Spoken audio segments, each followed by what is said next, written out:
kalakasan, siguradong magugulat ka sa resulta. Maraming tao ang walang kaalam-alam sa kamanghamanghang kayang gawin ng halamang ito sa ating katawan. Kilala ang halamang ito sa mga kahangahangang benepisyo nito para sa kalusugan ng tao. Nakakatulong ito sa pagbibigay ng nakakagulat na mga benepisyo kapag inilagay sa talampakan ng paa.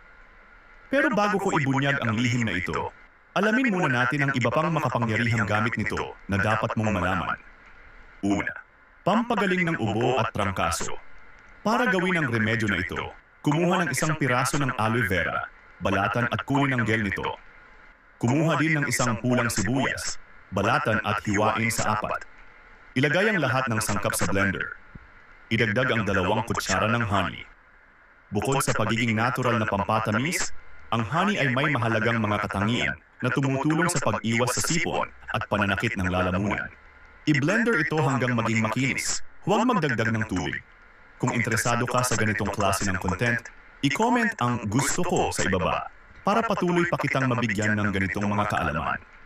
Ilagay ang mixture sa isang glass jar na may takip. Bago inumin, magdagdag ng katas ng kalahating lemon para mas epektibo.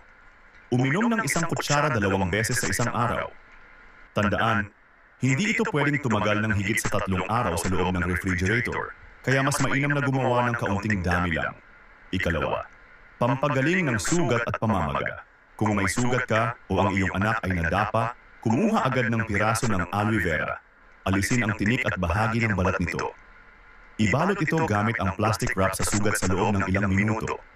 Dahil sa anti-inflammatory properties ng aloe vera, nakakatulong itong mag-disinfect at magtanggal ng pamamaga sa sugat. Ngayon na alam mo na ang ilang gamit ng halamang ito, oras na para ipakita kung bakit dapat itong ilagay sa talampakan ng paa. Kapag mataas ang lagnat, lalo na sa mga bata, nakakatakot ito dahil pwedeng magdulot ng konvulsyon. Sa maraming pagkakataon, hindi sapat ang acetaminophen o suppository at tayo'y napapahinto sa desperasyon. Sa ganitong sitwasyon, kumuha ng dahon ng aloe vera, alisin ang tinik at bahagi ng balat nito. Ibalot ito gamit ang plastic wrap sa talampakan ng taong may lagnat. Maaari ring kumuha ng 1 pang piraso, balatan ito ng buo at idikit sa noo. Ang aloe vera ay may mga katangiang parang milagro na nakakatulong upang pababain ang temperatura. Sa regular na paggamit ng aloe vera sa paa, maaari mong palakasin ang iyong immune system, mapabuti ang kalidad ng tulog, at mapawi ang pananakit ng paa pagkatapos ng mahabang araw.